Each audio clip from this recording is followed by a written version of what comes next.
අදත් ඔයාලා එකතු වෙලා ඉන්නේ Net Guide YouTube channel එකකින් අරන් එන වැදගත් වීඩියෝ එකක් සමග මේ වීඩියෝ එකෙන් මම කතා කරන්න බලාපොරොත්තු වෙන්නේ networking වලදී අපිට නැතුවම බැරි උපකරණයක් ගැන. ඒ තමයි router එක කියලා කියන්නේ. ඉතින් මේ network router එකක් කියලා කියන්නේ මොකක්ද කියලා මම ඔයාලට කෙටියෙන් මේ වීඩියෝ එකෙන් කියලා දෙන්න බලාපොරොත්තු වෙනවා.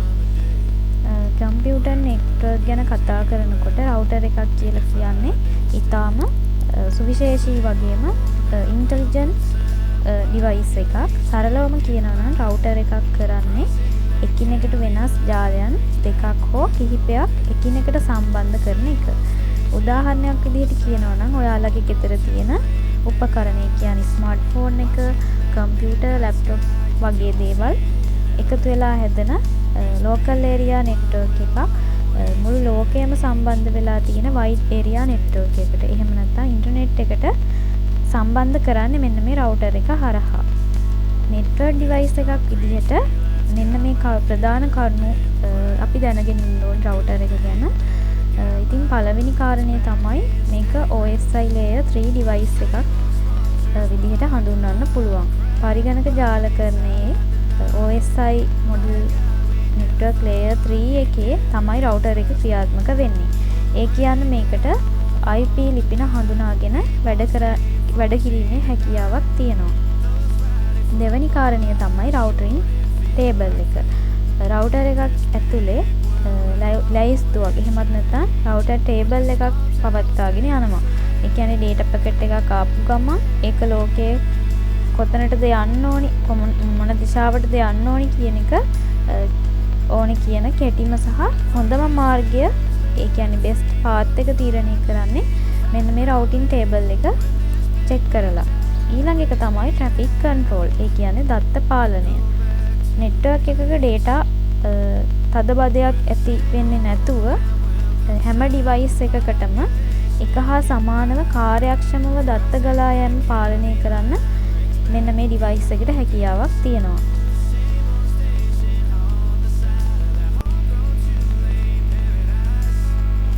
ඊළඟට අපි බලමු මේ router එකක් ඇතුලේ සිද්ධ වෙන ප්‍රධානම තාක්ෂණික ක්‍රියාවලිය මොකක්ද කියලා.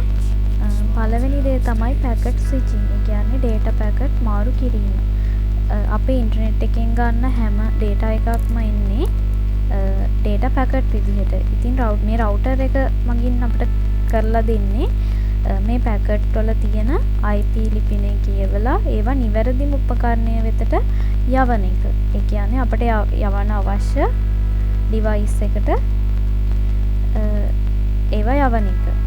ඊළඟ කාරණය තමයි network address translation. මෙන්න මේක අපිට ගොඩාක් වැදගත් දෙයක්. ඉතින් අපේ ඉන්ටර්නෙට් සේවා සපයන සමාගම නැත්නම් ISP කෙනෙක් අපිට දෙන්නේ පොදු IP ලිපිනයක්. ඒ කියන්නේ public IP එකක් විතරයි. එතකොට අපේ ගෙදර තියෙන ෆෝන්, ලැප්ටොප් වගේ දේවල් ගොඩක් තියෙනවා. එතකොට router එක කරන්නේ අර පොදු public IP එක ගෙදර තියෙන හැම වඩුවක් අතරෙම බෙදා ගන්න පුළුවන් විදිහට private IP එකක් බවට පරිවර්තනය කරන එක. ඊළඟ කාරණය තමයි dynamic host configuration protocol. ඒ කියන්නේ DHCP. ඔයා අලුතින් ෆෝන් එකක් අරන් Wi-Fi connect කරපු ගමන් ඒකට නිකම්ම IP address එකක් හැදෙනවා ඔයාලා දැකලා ඇති. අන්න ඒකට තමයි අපි කියන්නේ network එකට එකතු වෙන උපකරණ වලට ස්වයංක්‍රීයව IP address යවන්නේ මේ router එකේ තියෙන DHCP කියන සේවාව මගින්. ඉතින් අපිට router ගැන කතා කරනකොට විවිධ වර්ගයේ router දැක ගන්න පුළුවන්. අපි ගෙවල් වල පාවිච්චි කරන ඒවා. එතකොට ලොකු office වල විවිධ වර්ගයේ router අපි දැකලා තියෙනවා. ඉතින් ඊළඟට අපිට වැදගත් වෙන කරුණ තමයි router විවිධ වර්ග වලින් අපිට දැක ගන්න පුළුවන්. ඒ කියන්නේ wired routers. මේ router වල Wi-Fi නැහැ. හැම උපකරණයක්ම කේබල් හරහා තමයි සම්බන්ධ කරලා තියෙන්නේ. ඉතින් මේ වගේ ආරක්ෂාව සහ වේගය ඉතාම වැඩි. ඊළඟ එක තමයි wireless. ඒ කියන්නේ Wi-Fi routers. අද අපේ ගෙවල් වල තියෙන ගොඩාක් මේ දකින්න ලැබෙන මේ වයර්ලස් රවුටර්. ඉතින් කේබල් වගේම Wi-Fi හරහාත් මේ රවුටර් කනෙක්ට් කරගන්න පුළුවන්.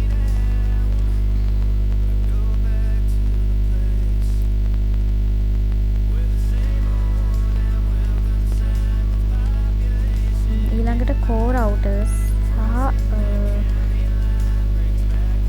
edge routers කියන ඒවා නිවෙස්වල පාවිච්චි කරන්නේ. ඒවා ගොඩක් වෙලාවට පාවිච්චි කරන්නේ විශාල සමාගම් වගේම ඉන්ටර්නෙට් සපයන සමාගම් කියන ISP වගේ ලෝකයේ පුරා data විශාල ප්‍රමාණයක් කමියුනිකේට් කරගන්න පාවිච්චි කරන ඉතාම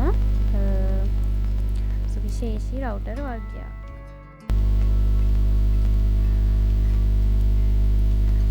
ඉතින් මං හිතනවා අද වීඩියෝ එකෙන් රවුටර් එක කියන්නේ මොකක්ද කියලා ඔයාලට සරලවම අදහසක් ලැබෙන්නේ නැති කියලා. ඉතින් මම අවසාන වශයෙන් ඔයාලට ඔයාලගේ රවුටර් එක ස්ලෝ වෙන්නේ නැතුව රවුටර් එකේ ස්පීඩ් එක වැඩි කරගන්න පුළුවන් කොහොමද කියලා පොඩි උපදෙස් කිහිපයක් මේ වීඩියෝ එකෙන් සඳහන් කරන්න. පළවෙනි දේ තමයි ඔයාලගේ රවුටර් එක සතියකට එකපාරක්වත් රීස්ටාර්ට් කරන්න. කියන්නේ රවුටර් එක විනාඩියක් විතර ඔෆ් කරලා තියලා නැවත ඔන් කරලා පාවිච්චි කරන්න. එතකොට ඔයාලගේ රවුටර් එක රිෆ්‍රෙෂ් වෙලා ස්පීඩ් එක වැඩි වෙන්න පුළුවන්.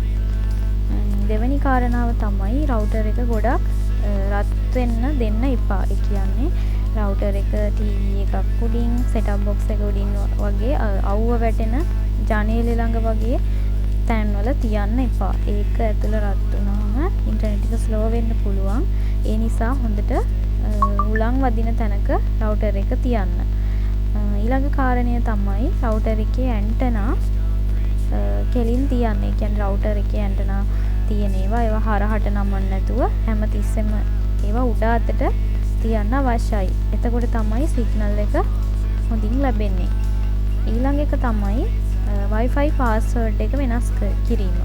ඒ කියන්නේ ඔයාලගේ අල්ලපු ගෙදර කට්ටිය, යාළුවෝ එතකොට තව අය අතේ ඔයාලගේ password එක තියෙනවා නම් එයාලා මේ ඔයාලගේ Wi-Fi එක use කරනවා නම් ඔයාට Wi-Fi slow වෙලා වගේ දැනෙන්න පුළුවන්. ඉතින් ඉක්මනටම ඔයාලගේ Wi-Fi password එක මාරු කරලා අලුත් password එකක් දාගන්න. අවසාන වශයෙන් කියන්නේ අකුණු ගහන වෙලාවට රවුටර් එක ඔන් කරලා තියන්න එපා. ගොඩක් අය කරන වැරද්දක් තමයි වැස්ස වෙලාවට අකුණු ගහන වෙලාවට රවුටර් එක ඔන් කරලා හැමම පාවිච්චි කරනවා. ඒ හින්දා ඒ වගේ වෙලාවට රවුටර් එක කරන්ට් වයර් එකෙන් වගේම ප්‍රධාන ඉන්ටර්නෙට් වයර් එකෙනුත් ගලවලා තියන්න. ඉතින් මේ උපදෙස් ටික තමයි ඔයාලට අවසාන වශයෙන් අද වීඩියෝ එකෙන් මම ඉදිරිපත් කරන්නේ. අද අපි කතා කරපු කරුණුත් එක්ක ඔයාලට රවුටර් එකක් කියන්නේ මොකක්ද සහ ඒකේ වැඩක් ගන්න කොහොමද කියලා සරලවම වැටහෙන්නේ නැති කියලා මම හිතනවා. මේ වීඩියෝ එක ඉතින් ඔයාලට තේරුණා කියලා හිතනවා නම් වටිනවා කියලා හිතනවා නම් අනිවාර්යයෙන්ම ලයික් එකක් දාන්න. යාළුවන්ටත් බලන්න ෂෙයා කරන්න. මේ වගේ තාක්ෂණික දේවල් තාමත් සරලව සිංහලෙන් දිගටම දැනගන්න අපේ channel එක දැන්ව subscribe කරලා තියාගන්න. ඉතින් එහෙනම් මේ වගේ තවත් වැදගත් වීඩියෝ එකකින් හමු වෙනකන් ගිහින් එන්න සුබ දවසක් හැමෝටම.